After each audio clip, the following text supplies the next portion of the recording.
नमस्कार दोस्तों, आज आपका हमारे YouTube चैनल में फिर से स्वागत है।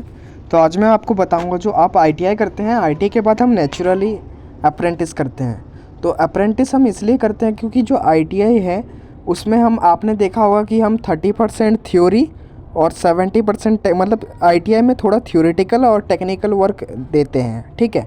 बट जो अप्रेंटिस होता है उसमें आपको टेक्निकल वर्क ज़्यादा सिखाया जाता है। अप्रेंटिस करने से बहुत कुछ फ़ायदा होता है, ठीक है। अगर आप ITI करते हैं तो ITI में आपको ITI करने के बाद आपको प्रैक्टिकली चीज़ें सीखने के लिए अप्रेंटिस करना ज़रूरी है। अप्रेंटिस करने के जैसे अगर आप अप्रेंटिस करने के जैसे आप ITI के बाद DRDO हो गया, IOCL हो गया, ये सारी चीज़ें आपको अप्रेंटिस कराती हैं ITI के बाद। अब मैं आपको बताऊंगा कि अप्रेंटिस करने के फ़ायदे कौन कौन से हैं। अप्रेंटिस की फ़ायदे की बात करी जाए, आपको प्राइवेट में आपको लर्निंग स्किल्स आपकी मजबूत होगी, आपको किससे कैसे बात करनी है आपको ऐसा पता चलेगा, ठीक है।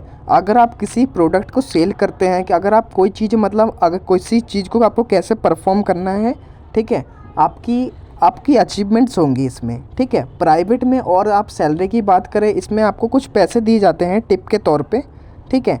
तो उसमें आपको 8 से 10 हज़ार रुपये दिए जाते हैं और आपको एक सर्टिफिकेट दिया जाता है कि आपने यहाँ से काम करा है, ठीक है। वो आपका सर्टिफिकेट किसी आप प्राइवेट जॉब में काम लगता है, प्राइवेट का। और अगर आप गवर्नमेंट का करते हैं उसमें भी आता है। जैसे अगर आप सबसे फ़ायदा रेलवे से अगर आप अप्रेंटिस करते हैं, इसमें आपको 20% बेनिफिट मिलता है ग्रुप डी के एग्ज़ाम में, ठीक है। अगर 60 कट ऑफ गया होगा तो आपको 40 में सिलेक्शन हो जाएगा। तो अगर आप अप्रेंटिस करना चाहते हैं तो आप गवर्नमेंट से करें, ठीक है, रेलवे वगैरह से। और ऐसे बहुत से जैसे DRDO हो गया, IOCL हो गया, ये सारी कंपनी आपको अप्रेंटिस कराती है। जैसे अप्रेंटिस में अगर आपको जैसे आपका कोई ट्रेड हो गया, आप फिटर का ले लें।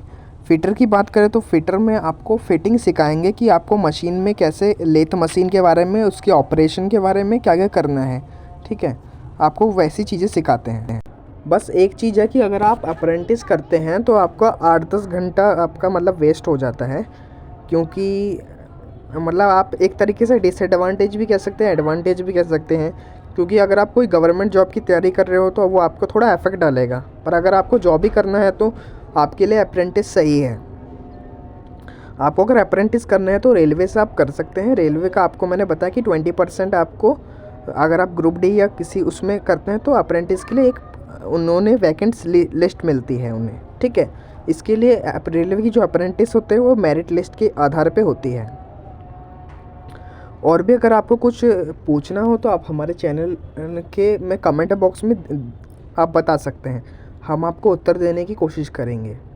धन्यवाद। इस वीडियो में इतना ही।